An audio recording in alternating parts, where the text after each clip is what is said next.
আসসালামু আলাইকুম ওরহমতুল্লাহি ওয়াবারাকাতুহু। Welcome back to my new video. আজ তৈরি করে দেখাবো চিকেন তান্দুরি। ঘরোয়া কিছু মশলা দিয়ে একদম রেস্টুরেন্টের স্টাইলে চিকেন তান্দুরি তৈরি করে দেখাবো, যা কিনা তৈরি করা অনেক বেশি সহজ আর খেতে তো রেস্টুরেন্টের থেকেও বেশি মজাদার। কোনো রকম ঝামেলা ছাড়া খুব সহজে তৈরি হবে। তো চলুন রেসিপিটি দেখে নেওয়া যাক। এর জন্য প্রথমেই নিয়েছি চিকেন। এখানে ব্রয়লার মুরগিটা ব্যবহার করেছি। এখানে 4টা লেগ পিস আছে, মোট 1 কেজি। এখন এর মধ্যে অ্যাড করব পানি এবং ভিনেগার। 1 মিনিট মতো রেখে এই চিকেনগুলোকে খুব ভালো করে ওয়াশ করে নিব। এখন একটা মিক্সিং বলে দিব হাফ কাপ পরিমাণ টক দই, দিব 2 টেবিল চামচ আদা রসুন বাটা, 1 টেবিল চামচ লাল মরিচের গুঁড়া, 1 চা চামচ হলুদের গুঁড়া, 1 চা চামচ ধনিয়া গুঁড়া, 1 চা চামচ জিরা গুঁড়া, হাফ চা চামচ গরম মশলা। এখানে আমি বাজারে গরম মশলাটা ব্যবহার করেছি, এর মধ্যে জয়ফল আর জয়ত্রী দেওয়া আছে।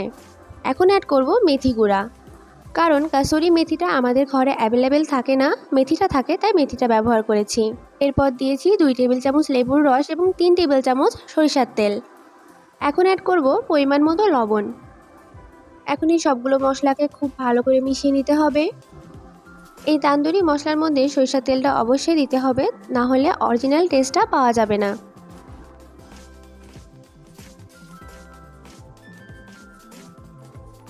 মশলাটা মিক্স করা হয়ে গেছে। এখন আগে থেকে পরিষ্কার করে রাখা চিকেনের টুকরাগুলো এর মধ্যে দিয়ে দিব।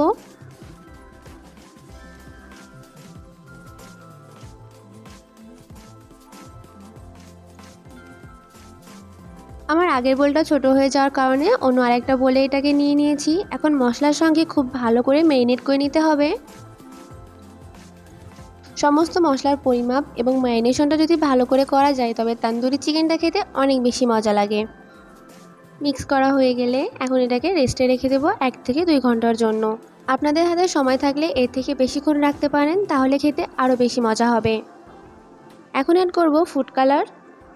এটা অপশনাল, তবে রেস্টুরেন্টে যখন এই তান্দুরি চিকেনগুলো তৈরি করে তার মধ্যে এই ফুড কালারগুলো ব্যবহার করে। আপনাদের কাছে অ্যাভেলেবেল না থাকলে নাও দিতে পারেন, এতে কোনো সমস্যা নেই। ফুড কালারটা দিয়ে আবারও কিছুক্ষণ খুব ভালো করে মিশিয়ে নিব।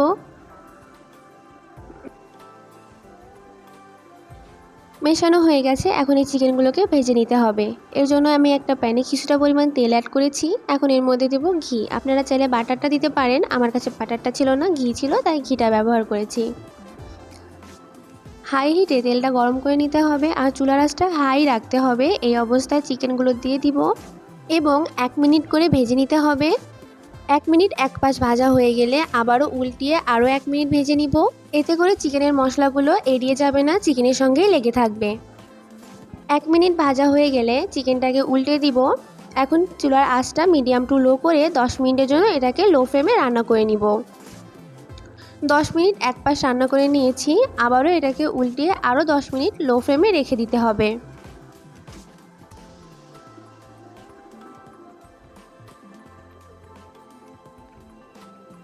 দশ মিনিট ঢাকনা দিয়ে রেখে দিয়েছিলাম। এখন আবারও উল্টে দিব। এখন চিকেনে যে তেলটা আছে এটা খুব ভালো করে এর উপরে ব্রাশ করে দিতে হবে। এতে করে ঘিয়ের যে ফ্লেভারটা আছে সেটা খুব ভালোভাবে পাওয়া যাবে। তেলটা ব্রাশ করে নিয়েছি, 1 মিনিটের মতো চুলার উপর ছিল। এখন এটাকে উঠিয়ে নিব আর এই সেমভাবে আমি বাকিগুলো ভেজে নিব। সবগুলো তান্দুরি চিকেন ভাজা হয়ে গেছে। দেখুন, দেখে মনে হচ্ছে একদম রেস্টুরেন্টের মতো, খেতেও কিন্তু রেস্টুরেন্টের থেকে অনেক বেশি মজা হয়েছে। কোনো রকম ঝামেলা ছাড়াই এই তান্দুরি চিকেনগুলো তৈরি হবে আর খেতে তো রেস্টুরেন্টের থেকেও অনেক বেশি মজা হবে। আপনারা চাইলে এই রেসিপিতে একবার বাসায় ট্রাই করতে পারেন, আশা করি আপনাদের অনেক বেশি ভালো লাগবে।